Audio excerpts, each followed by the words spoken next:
para a gente acabar entendendo melhor sobre essa coisa de lesão gengival e estomatologia. Gente, eu sou estomatologista, faço isso há bastante tempo, faço cirurgia bucofacial também, e eu comecei a mostrar como fazer estômato no dia a dia do consultório, de maneira que todo mundo pudesse resolver os seus próprios casos, pudesse ter solução para os seus pacientes. Sem que isso tivesse que ser algo assim de adivinhação, né? Será que eu consigo fazer esse diagnóstico? Será que eu não consigo fazer esse diagnóstico?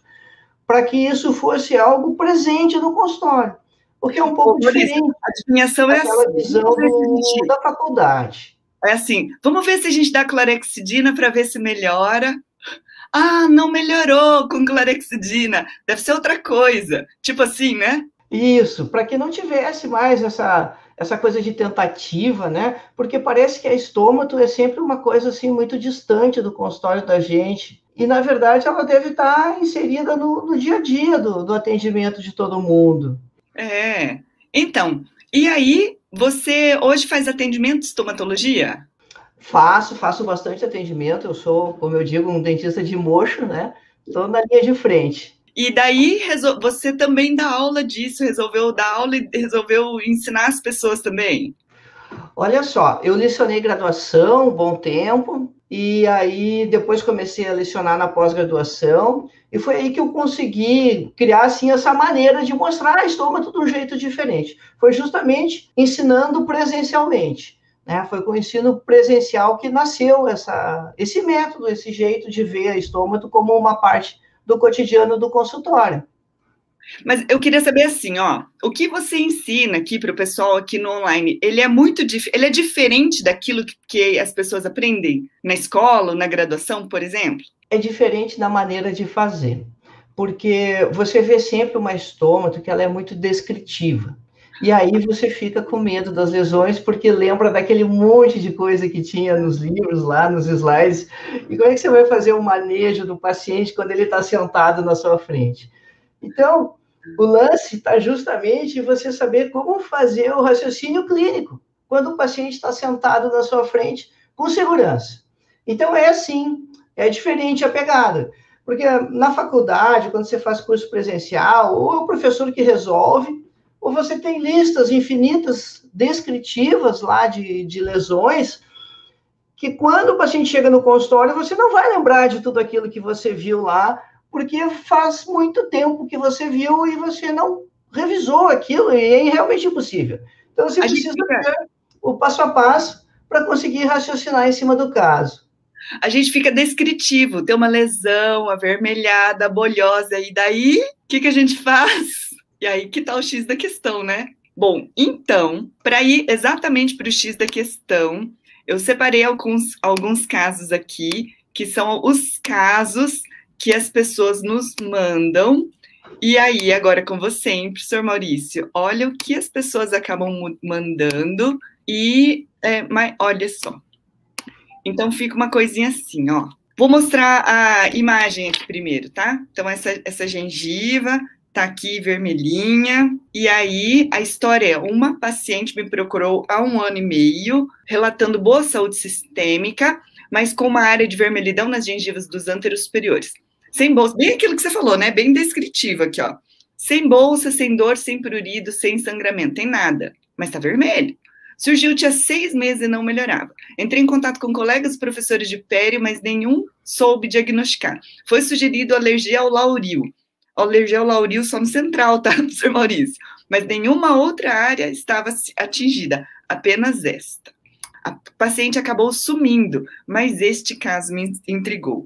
E, na verdade, a pergunta nossa é assim, né? Como é que a gente organiza um raciocínio clínico em relação a isso, hein? Uma das coisas que a gente tem no curso de estomatologia, no nosso Curar Transforma, é justamente fazer essa assessoria para os alunos, para as dúvidas dos casos que eles têm para resolver. E acontece o seguinte, a informação, a gente precisa trabalhar ela, assim, como a gente faz essa coleta da informação e como a gente conversa isso com o colega.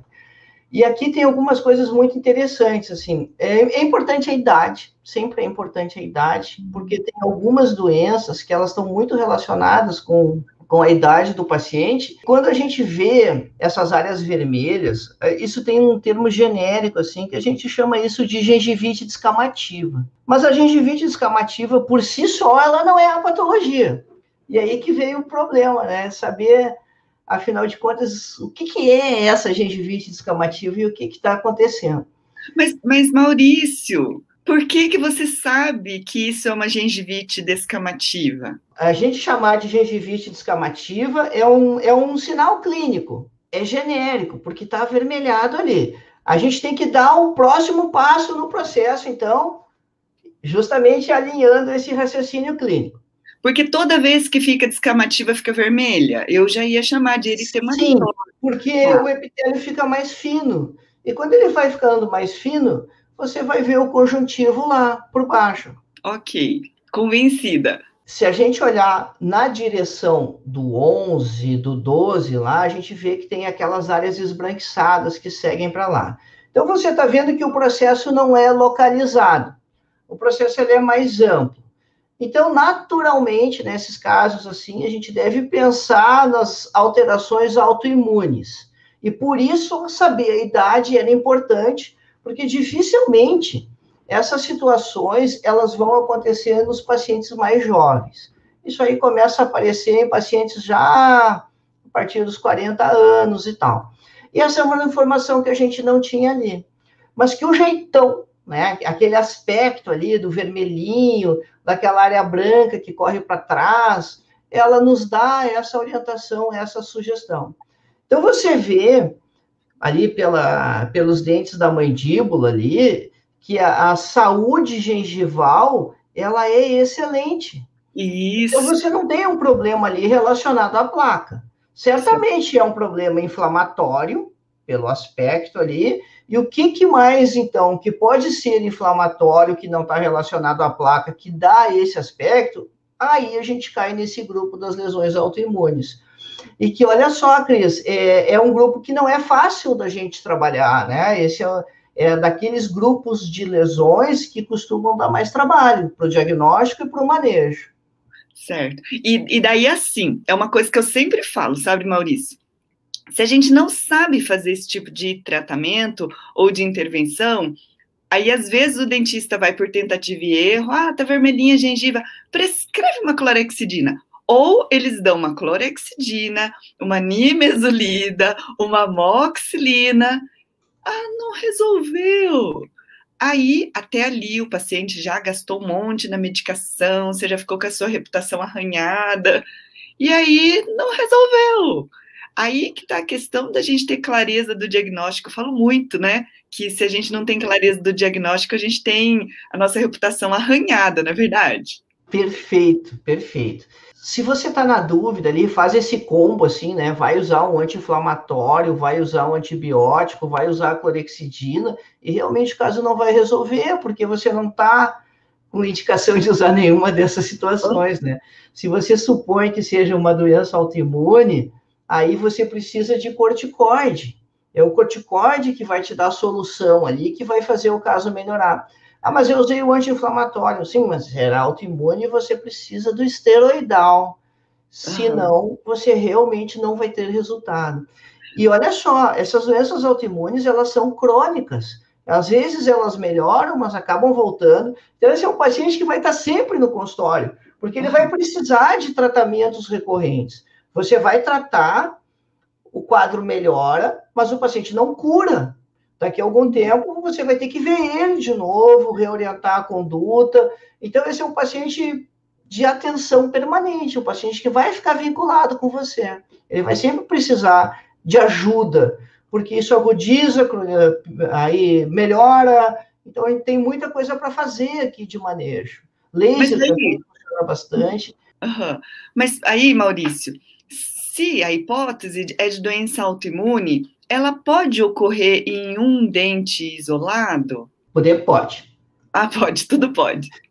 Tudo pode, né? É o seguinte, ó, vamos primeiro, então, Cris, abrir essa gaveta aí das autoimunes. A questão o que esse quadro clínico aqui, o aspecto desse caso aqui é de líquen plano. Mas, assim, Lá no início eu disse, é importante a gente saber a idade, mas também é muito importante a gente saber o resto da boca.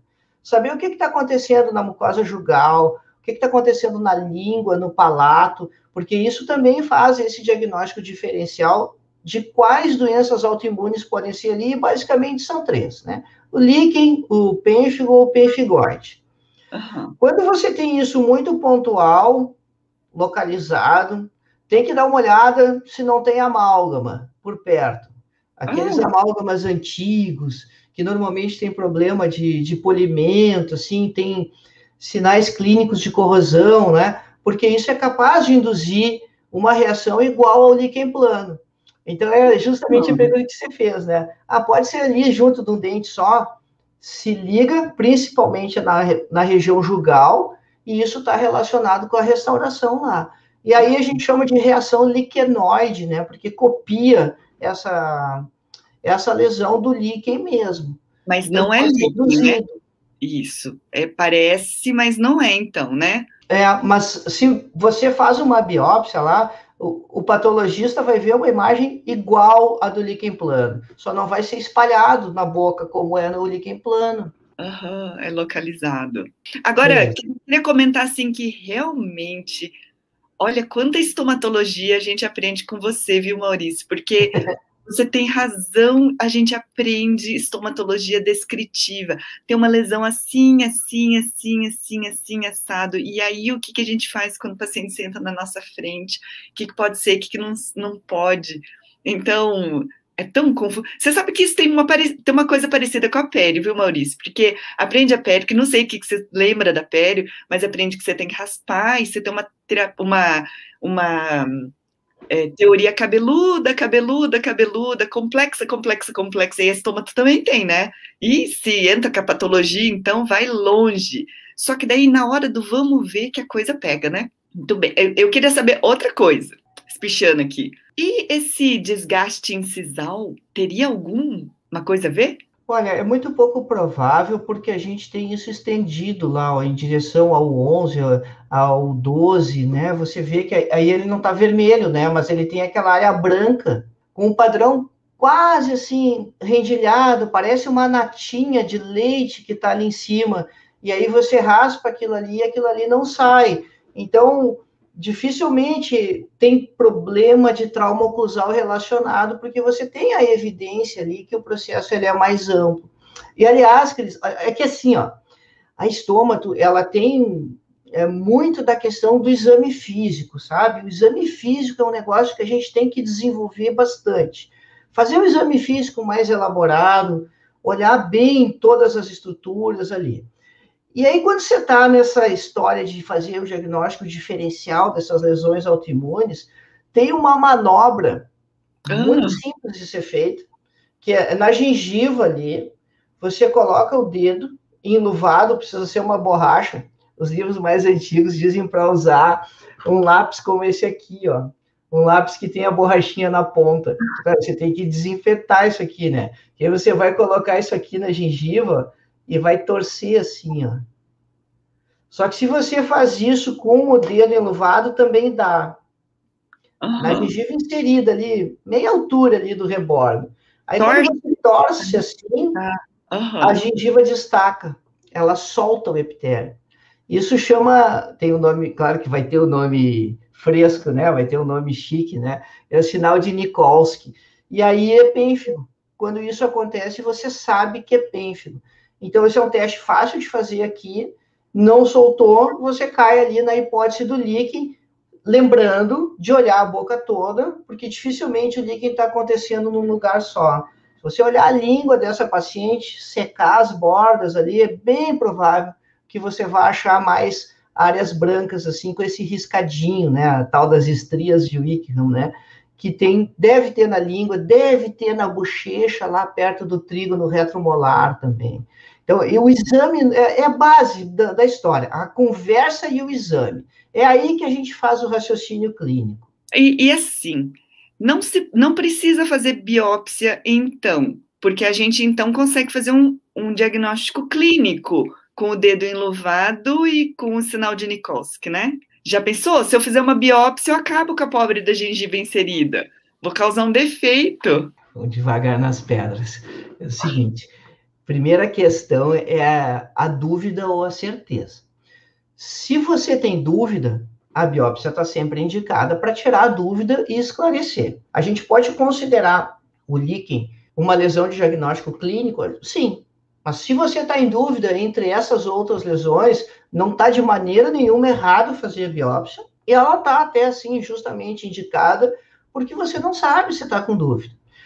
Você não precisa fazer a biópsia ali, junto da papila, né? Você pode fazer essa biópsia mais para cima, metade da altura do rebordo, e aí você pode fazer nesse sentido, assim, horizontal, e aí você consegue fechar, você não vai ter comprometimento estético. Então, dá para fazer, tecnicamente é tranquilo, mas o ponto principal é você tirar a dúvida, né? Você tirar a dúvida. E aí, se você precisa separar o pênfigo de pemphigoide e tal, precisa de biópsia, né? Porque é difícil até para o patologista fazer esse diagnóstico. Mas o importante é assim, ó, você faz o raciocínio, né? Que você sabe que está ali com problema autoimune, e aí você foge daquele kit de medicação que você descreveu antes, porque aquilo não vai dar resultado. Não é essa a natureza da lesão, né? Uhum. Eu sempre acho que a gente precisa ter clareza disso, a gente precisa saber. Agora eu não erro mais, porque daí eu tenho todos os seus vídeos aqui guardadinhos, tá, Maurício? Mas, por exemplo, aqui na minha cidade, se você não paga à vista, em dinheiro, R$ 120, o laboratório nem leva seu potinho, sabia? Então, é assim, dependendo do paciente, isso pode pesar, porque daí, estou falando assim, se a gente conseguir fazer o diagnóstico clínico, é melhor, porque senão vai ter que pegar o potinho da biópsia, fazer um procedimento cirúrgico, pagar o procedimento cirúrgico e ainda pagar à vista, senão eles nem carregam um potinho. Então, um diagnóstico clínico, sempre dentro do possível, é melhor, não é? Sim, se você tem já essa tranquilidade, essa segurança para fazer, é bem melhor, porque você consegue definir isso clinicamente. E essa também é uma questão que a gente tem no curso, assim, né? Eu oriento os alunos nisso aí. Só, olha, isso aí provavelmente é tal e tal coisa. Exceto, claro, né, Cris, quando tem aquelas lesões, que às vezes você tem lesões na gengiva que crescem. Granuloma piogênico, as hiperplasias fibrosas. Aí não tem jeito. Aí você até sabe o diagnóstico clínico, mas você, na hora que remove, aí vai ter que mandar examinar, mas aí faz parte do tratamento a remoção e o exame aí vai ter que entrar de carona, né? Mas essas outras que têm manifestação clínica clara e que não adianta você remover, porque você não está tratando com a remoção, beleza. E essa segurança do diagnóstico clínico, você precisa começar. E você não começar a fazer, você não vai ter resultado, você não vai aprender, né? E quanto mais você fugir dos pacientes com essas alterações, você vai empurrando e não desenvolve isso. Isso é muito importante para a gente, porque como você falou antes, às vezes você não sabe tratar errado, acaba se queimando com o paciente, né? Então... E essas lesões são cancerizáveis? Ou líquen, ou pênfigo, ou pemphigoide? Líquen sim, né? Agora pênfigo eu não sei. O pênfigo e o pemphigoide, não. O líquen é uma briga eterna. Fazem décadas que os patologistas estão batendo boca a respeito desse negócio. Acontece o seguinte, o que a gente aceita hoje é que o paciente que tem líquen plano, ele tem mais chance de fazer câncer de boca. Não é que o líquen vire câncer.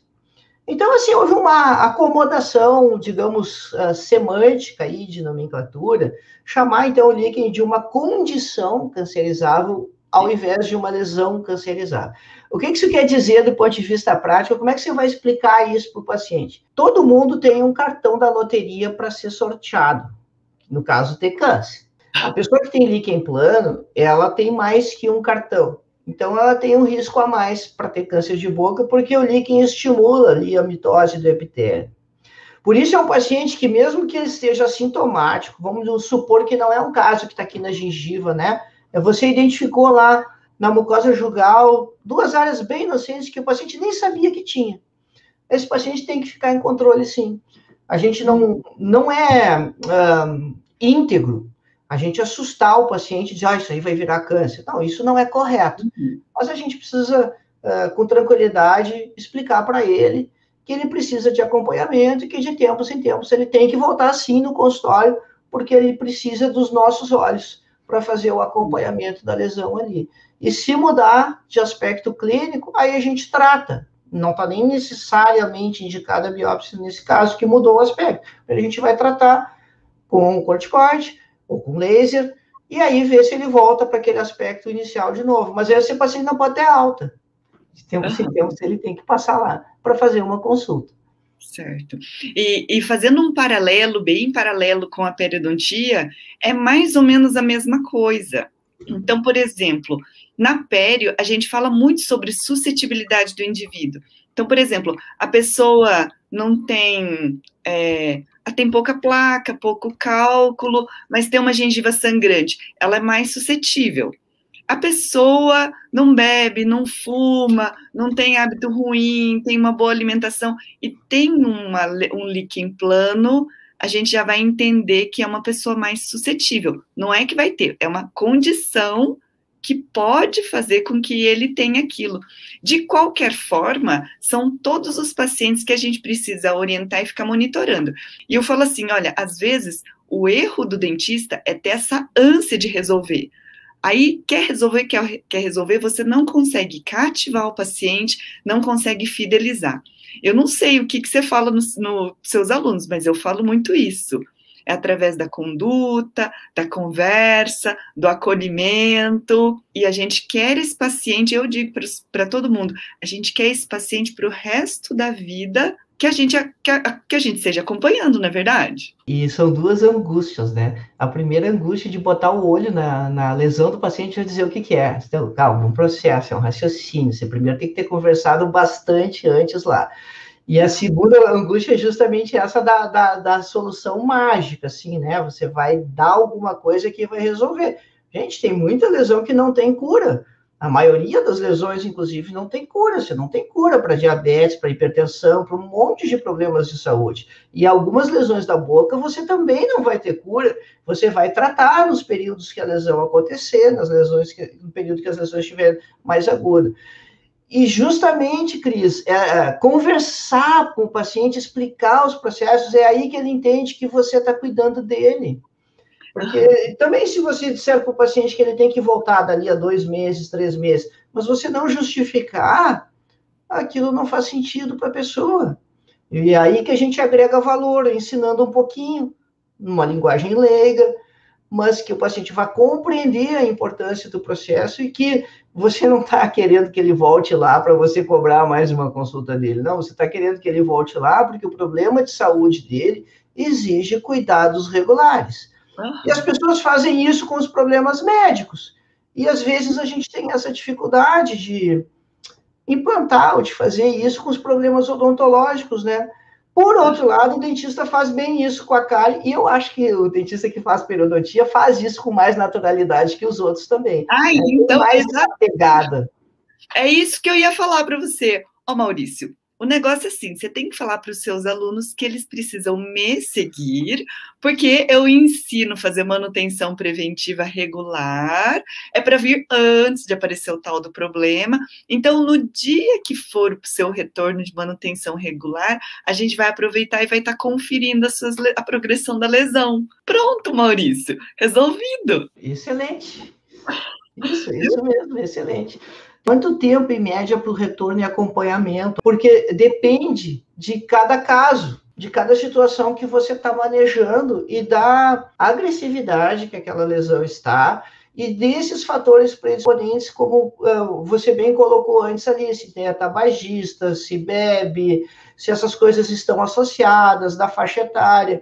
Baseado nisso que você vai pautar esse intervalo de retorno do paciente. Então, aquele paciente que tem um líquen plano assintomático, que ele nem sabia, não fuma, o líquen tem uma questão muito importante emocional aí do estresse. O cara agora está com a vida legal, equilibrada, você pode ver esse paciente a cada 6 meses, talvez até anualmente, mas tem aquelas lesões que estão agressivas, que estão incomodando, que você está usando medicação, talvez esse paciente precise voltar num intervalo bem mais curto. 2 meses, 3 meses, se você está tratando, ele vai ter que vir toda semana por algum tempo, né?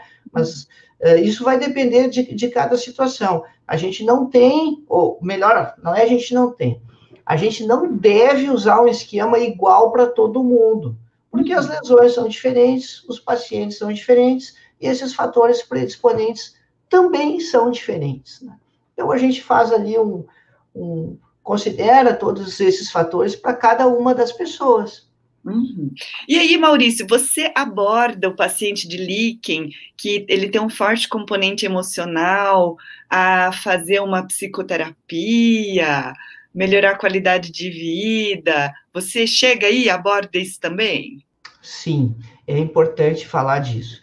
É importante falar disso para o paciente, porque o paciente precisa saber que isso tem impacto na doença dele, na cura dele. O líquen pode curar, né, Cris? Só que não com a nossa medicação, né? Assim como o paciente começou a fazer a reação, lá pelas tantas, ele pode desaparecer. Então, isso influi dramaticamente o estado emocional, né? Então, a gente precisa falar disso com a pessoa. Não prescrevo psicoterapia para ninguém, você tem que ir, mas eu explico, né, o quanto isso pode influenciar no processo. É importante a gente dizer para o paciente que a gente está falando dos extremos, tanto a ansiedade, aquele cara que está muito agitado, quanto a depressão, aquela pessoa que está muito triste, assim. Então, impacta, nossa, bastante. Tanto, não só na questão do aparecimento, porque às vezes, olha só que legal isso, você está conversando com o paciente, falando sobre a doença, e aí você fala disso, e às vezes ele relaciona o fato do aparecimento da lesão com alguma coisa que aconteceu na vida dele. Assim, justamente, eu perdi o emprego, eu tive uma perda de um familiar, então essas coisas aparecem quando a gente conversa sobre isso. E às vezes a pessoa não teve auxílio psicoterápico naquele momento de estresse e o líquen, puf, veio. E aí, quando você diz isso, talvez o argumento que faltava para a pessoa ser ajudada.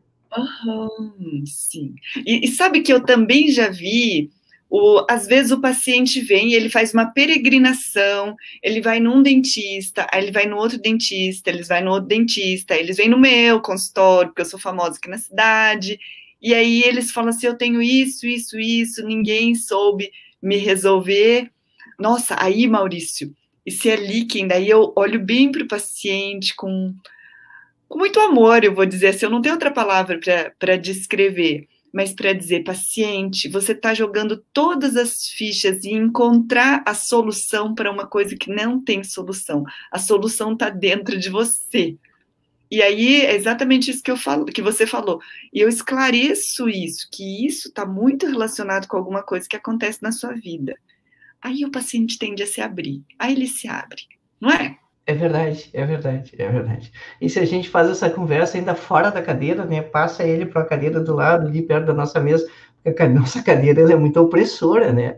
A pessoa vai contar com mais tranquilidade, né? Com mais naturalidade. Eu atendi um médico que ele falou assim, era um médico jovem, ele falou assim, olha, depois que eu me formei, eu descobri que eu não gosto disso, não gosto de atender no posto, a pessoa não tem dinheiro para tratar, parece que eu não ajudo, não estou feliz com isso. Ah, mas então por que você não sai? Não, porque por enquanto eu não tenho outra opção de vida que me remunere isso, então por enquanto eu estou aí. Mas tinha grandes lesões. Então, o que a gente pode fazer se não vai mudar de vida? Como o professor falou, então, ele ciente disso, a gente medica, né? Olha que situação interessante, assim, as senhoras que já estão com bastante idade, viúvas, morando com a família e que não têm ocupação. E também é dificílimo você mexer nessa situação também. Não tem alternativas, assim. A pessoa talvez precise de terapia ocupacional junto e tal. E também você vai ter que medicar obrigatoriamente, porque você não tem muito como interferir nesse processo. E normalmente essas senhorinhas fazem líquen plano assim de uma forma muito ruim, Cris, muito agressiva, assim, muito intensa. Uhum. Também por causa da idade, né? Aumenta a autoimunidade com a idade, né? E tudo mais. Eu tenho outro caso para passar, tá, Maurício? Que eu acho que é muito parecido com esse. Escuta, por curiosidade, aumentaram os casos de líquen plano na pandemia, na sua prática clínica, só por curiosidade? Sim, aumentou bastante, sim. Oh, então, na pele aumentou não muito. só líquen. Ah, é. Herpes voltou assim enlouquecido, porque também o herpes, a vigilância imunológica ela é muito importante para não fazer recorrência do herpes, né? E a afta também voltou a aparecer assim muito, assim. É. E para nós, as doenças necrosantes, GUN, PUND, né? Bastante. Muito mais gengivite. Olha só o caso, vou ler, hein, Maurício? Olha aqui, ó. Bom dia, professora. Eu sou periodontista, sou nova no Instagram. Comecei a segui-la há poucos dias, estou agradecida pelo seu perfil. Recebi essa paciente no meu consultório. Gostaria muito da sua opinião, por favor, se possível. Relatou ter começado uma inflamação gengival há 3 meses. Sente muito incômodo. Já fez raspagem com outro profissional. Tomou o antibiótico. A velha história. Vamos ver se melhora. Vamos prescrever aqui o antibiótico, uma nimesulida e uma clorexidina. Aí não resolve, você fica com a reputação manchada. Ih, doutora, não melhorou, hein? Ela tem algumas bolsas periodontais. Ok. Mas não justificam este quadro.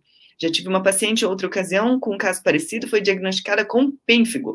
Pensei nesta mesma hipótese diagnóstica. Gostaria de saber a sua opinião, por favor. Segue as fotos, desde já, obrigada. É bem isso aí, hein? Deixa eu ver, acho que aqui tem outras fotos. Olha, outra foto aqui. Outras fotos aqui. Aí o olhinho do professor Maurício deve estar vendo um monte de coisa aqui. Olha ali. Vou voltar aqui. Vou voltar. Maurício, você me diz qual que você quer mostrar. Essa que tem a coroa metálica ali, é interessante a gente olhar lá embaixo a região do 33 e aquela região ali no entorno da coroa também, ó. Vê que lá no 33 você tem uma placa branca. E o que mais chama atenção é as áreas eritematosas da maxila, mas aí você começa a olhar o resto, você vê que a coisa está espalhada. Aí você olha ali no 36, que está meio angulado, você vê aquelas estrias, aqueles risquinhos brancos, assim, parece que pegou um lápis branco e riscou ali. Então você vai somando todas essas alterações assim generalizadas. O aspecto é típico do líquen plano. Se a gente soubesse a idade, ajudava. E assim, gente, a gente tem que olhar o resto também. Então, tem que olhar a borda da língua. A língua dá um monte de alteração, a língua espelha muita coisa do que está acontecendo no nosso corpo. Mas e a mucosa jugal aqui está na sombra, nas isso não tem nos livros, né? Clareza, mas certamente vai ter área branca aqui, porque você vê ali na região do 36 que aquilo deve seguir adiante ali. Uhum. Tô falando aqui que a gente não vê isso nos livros. Isso aí que você explica. Tem que ver a língua também, como assim, né? Mas excelente, Cris, alguém dizer isso aí, porque é justamente o que eu falo, é estômago para prática clínica. Se fosse só pegar o livro e ler, era barbada, né? Tava todo mundo resolvendo os casos. Uhum. E aí, o que você me diz? Para mim é líquen embaixo e líquen em cima também. É tudo líquen para mim. Tudo líquen.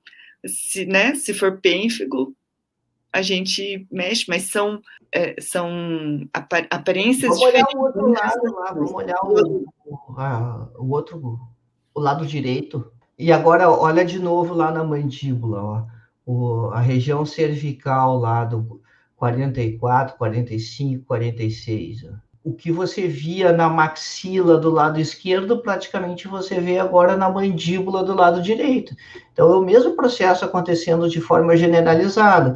E você vê o contorno cervical do 11, do 12, a papila entre o 12 e o 13. Então, é um processo amplo, né? Pois é. Agora, eu não vi aqui se está sintomático ou assintomático. Ah, sente incômodo. Sim, sente incômodo. Ó, estão falando bem do seu curso aqui, hein? A Lidiane é uma das nossas alunas, acho que da última turma, ela é de Santa Catarina. Olha só.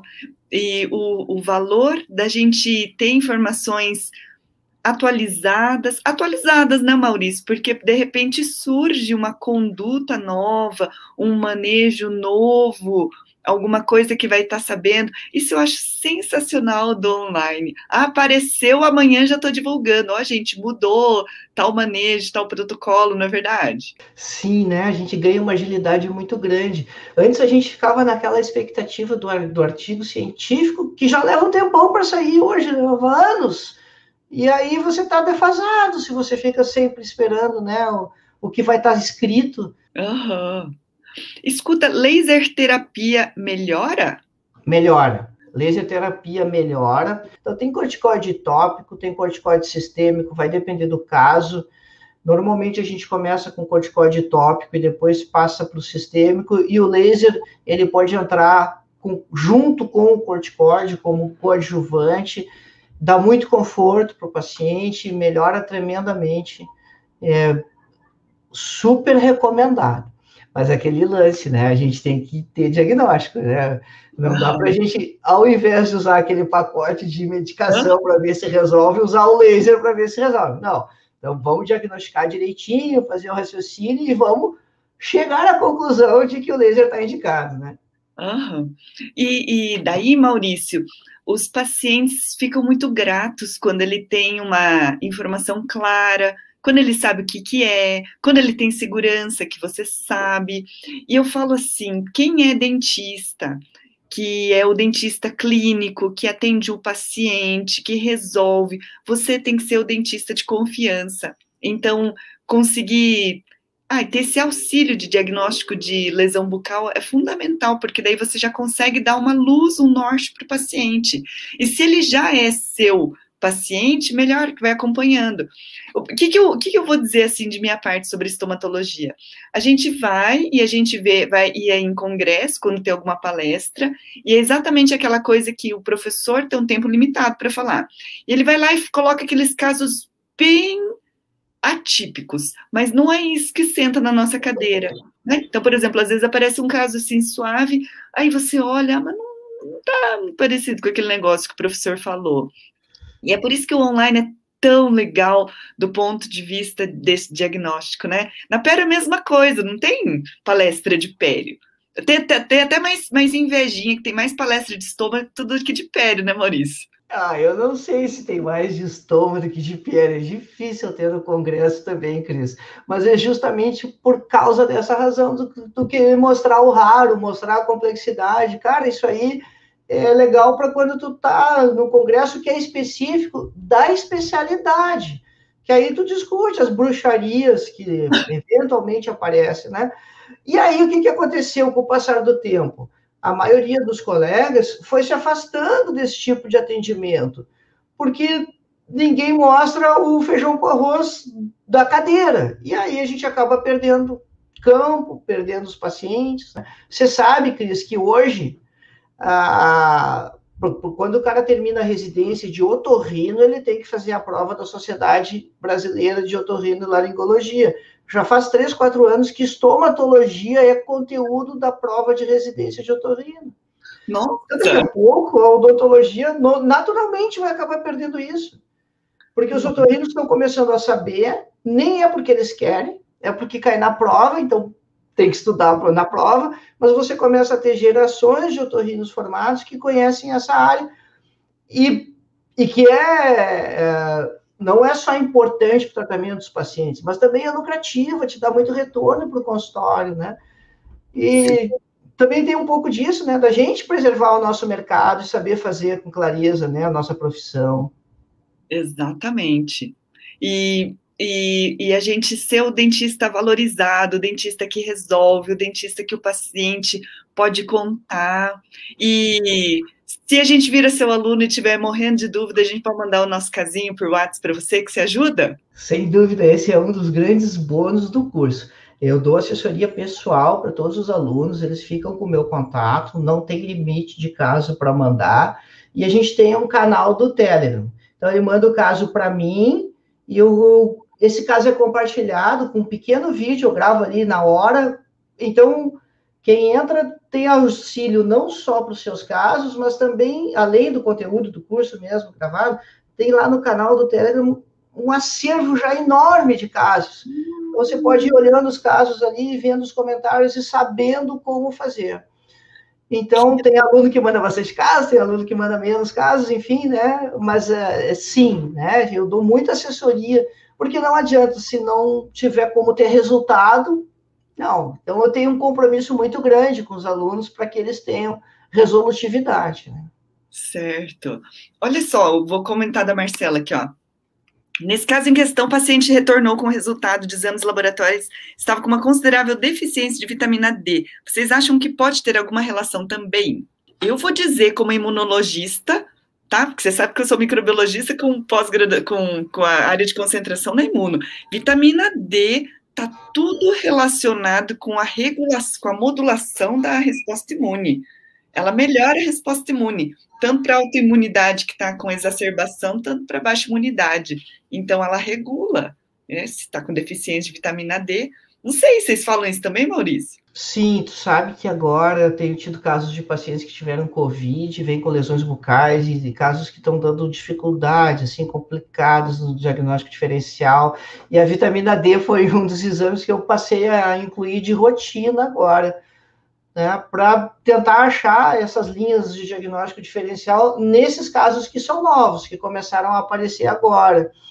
Então, algum tempo atrás se achava que a única importância dela era metabolismo ósseo, mas hoje a gente sabe que não.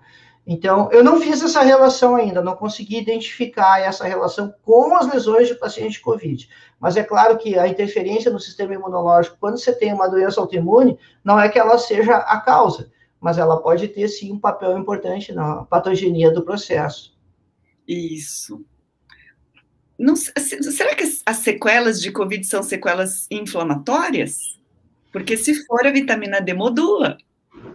Mas assim, eu tenho tido pacientes com lesões brancas extensas que não descamam e que o aspecto microscópico é acantose e paraceratose, então eu ainda não sei, ainda estou estudando.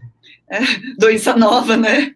Muito bem, Maurício. Eu sei que você está com o seu curso aluno. Explica para a gente como é, como é que a pessoa pode participar. Curar Transforma, que é o curso de estomatologia. Então, lá você tem todo o conteúdo gravado, numa plataforma profissional, e tem a minha assessoria pessoal, justamente para quando chegar o caso do consultório, você tirar essa dúvida, você saber como resolver, eu ajudo. Isso, Cris, era uma coisa que eu fazia com os residentes, sabe? Eu tenho mais de 120 residentes presenciais de cirurgia bucofacial. E a galera, ao longo de 20 anos, a galera terminava a especialização de cirurgia e ficava mandando os casos. E eu sempre fui ajudando eles. Daqui a pouco eu percebi que eu podia amplificar isso. Aquilo que eu fazia para os meus alunos presenciais, eu também posso fazer para os alunos virtuais. Você sabe que eu também fazia isso? Daí estou atendo na clínica, a clínica inteira manda caso de pele para mim, também responde a todo mundo. Aí você fica com o WhatsApp coalhado de coisa para perguntar. Agora tem gente no mundo todo, no país, no mundo, que ajuda, e eu acho que isso é o mais legal do online. Estou encantado com essa possibilidade de ajudar pessoas, com a possibilidade das pessoas aprenderem no online. Não é muito bom? Paula falando aqui, eu fui aluna do Curar Transforma. E agora está fazendo pele diária, que legal assistir os dois. Olha, que legal. A Lidiane comentou antes lá também, ela também está no pele diária e está no Curar Transforma. E são as coisas de base que tem no todo dia. Eu acho que epidemiologicamente, se a gente parar para pensar, tem muita lesão bucal. Deve ter isso na estômago também, né, Maurício? Tem muita lesão que as pessoas não veem. Passa debaixo do nariz e a pessoa não vê, não tem? Nossa, assim, ó, a literatura tem muitos trabalhos que fazem esse levantamento, assim, do que não é visto, né, do que se deixa de fazer. A média mundial é 30%, tem lugar que chega a 70% dos pacientes que passam, principalmente se pega uma população mais idosa, né, pode chegar a 70% da quantidade de pacientes que passam na cadeira com coisas que não foram vistas. Cris, é dinheiro que ficou na mesa, entendeu? Entendimento que deixou de ser feito. A periodontia não fez esse estudo ainda, mas se fizer, vai ver, porque eles falam que 80% tem doença periodontal de leve a moderada e 20% tem formas mais graves. Será que de 80% nós estamos vendo 80% das pessoas? Não está vendo. Aí o que as pessoas falam assim, olha, começou a fazer o periodiário e começou a enxergar lesão, começou a enxergar necessidade de tratamento periodontal. Aí, Maurício, junta a estomatologia que eles não veem, junta a periodontia que eles não veem, e o faturamento faz assim, ó. E não é nem só de pensar em faturamento, mas nas pessoas que a gente está deixando de ajudar, não é? Sem dúvida, sem dúvida. É fundamental a gente ter essa visão, essa percepção, né? Às vezes tu vê os colegas reclamando da odontologia quando tem muita coisa para fazer que não está sendo feita, né? Uhum. Olha só os comentários. A Paula de Paula, ela é lá do Espírito Santo. Ela é coordenadora odontológica lá no município dela. É gente importante, os nossos alunos, Cris. Oh, olha só. Muito bem. Então, olha, Maurício, mais uma vez quero agradecer de coração a sempre disponibilidade. Tudo que eles mandarem de lesão bucal, eu vou juntando. Falou assim, essa fica para a próxima da conversa com o Maurício, a próxima da conversa do Maurício. Porque a gente tem muito essa proximidade da lesão gengival, lesão bucal. A gente tem muito dessa coisa, uma abordagem muito parecida, né?